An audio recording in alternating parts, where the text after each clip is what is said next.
expenditure is. I'm going to use Jim's magic machine here. Okay, I can't turn it on. The top one. The top one, there we are. That's the technology. Okay, just follow me for the 5-year period here. Okay, we in what, 07, we're spending $6,300 per student. Jim, That's 07. excuse me, $6,100 a student. We went to almost $6,600 a student. Next year, $6,300, $5,300. Okay, and then the sales tax had a little impact, $5,500 per year per student. Okay, now what that, how that parlays into our system is as follows. For our 5 schools, over the 5-year period, our enrollment has increased 6%. 6%. That should have generated 12 new teachers through the funding formula. At the same time, our per pupil expenditure has declined 10%. 6% more students, 6th grader percent students, a decline of 10% in our expenditures to support these students. This shows the trend in enrollment, a chart there, going to the next one. Okay, I talked about cutting back staff. This are the numbers of the total number of certified staff. Go to the next one, which shows this more dramatically. Ladies and gentlemen, in the 5-year period, in our 5 schools, we have lost 61 certified, that's teachers, that's counselors, that's librarians, that's assistant principals. We have lost 60 positions, a decrease of 19%. That is an unsustainable development. Okay, next one. Okay, the colleagues asked me to flash this up here. They'll talk about this and to show you that as a part of the funding formula, the State Foundation Program, there are expected to be appropriations in that formula to provide for CIS, classroom instructional support, and professional development. You see lots of zeros there, and that's exactly the case. There has been no state support. We're trying to put technology, the internet, computers, all of this into our classrooms. The teachers need to be trained to use this and be comfortable with the materials. There has been absolutely no support from the state for instructional supplies and professional development.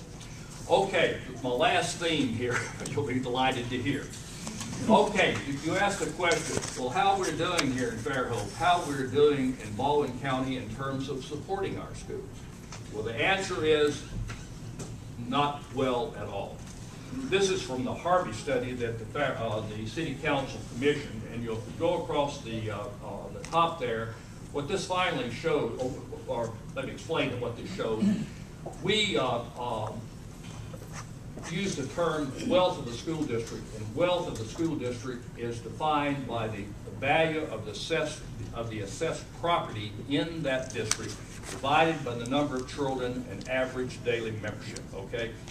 The wealth of your property divided by the number of children you're serving.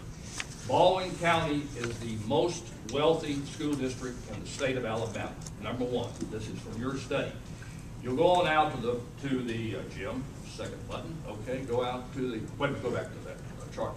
Go out to the second column, or the last column there on the right, and you ask, we are the most wealthy school district in the state. How are we doing in terms of supporting our schools?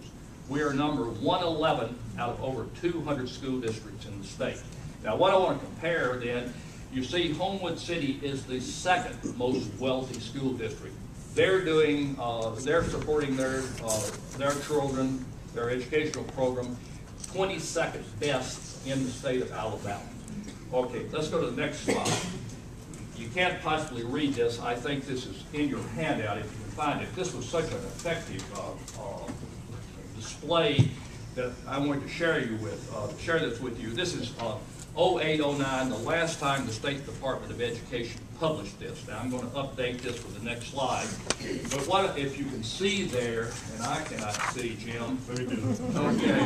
You can see that we're contrasting Homewood City with Baldwin County, and you can see that up the top one there, Homewood is getting what is that, 61% of their revenue from local sources. We're getting about 44 in Baldwin County.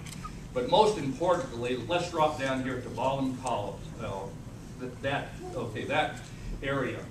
For that year, for 08-09, Homewood City was providing 47 almost 48 mills equivalent support for their public schools, and is evaluated by the State Department of Education.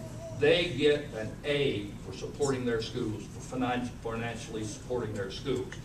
To contrast that, Baldwin County for the same year was, what is that, Jim? I cannot possibly read that. 23 mills equivalent. Right.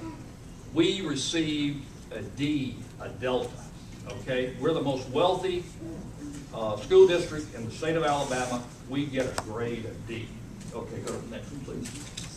All right, here's the latest and greatest data. Okay, this is, I got this Thursday from the State Department of Education, and this is a reiteration of what we've just seen, but up to date. What this shows is the per pupil expenditure for Homewood City. That's number 2. Homewood City is spending $1,200 per student. $12,000 per student. We're spending $8,300. There's a delta there of $3,700 per student. And remember, we're not doing that in Fairhope because this includes the federal dollars, okay? Homewood City is spending $3,700 more per student than we are spending. That's bad. And here's what is absolutely, Dan, shocking to me, all right? These are the most contemporary data available. The Alabama state average is 87.38. Alabama State, we're a poor state, okay? We are $439 below the average for the state of Alabama, okay? Next slide. Here's the challenge before us, ladies and gentlemen. We're spending half of the national average per student. As you just seen, we're $350 below the Alabama average. And as I've explained previously, here in Fairhope, for our 5 schools, we're even below the Baldwin County average. Lonnie, you're an aviator. We're getting ice on our wings. We're losing airspeed. We're losing altitude. And there's only one inevitable conclusion unless there is immediate intervention. Thank you.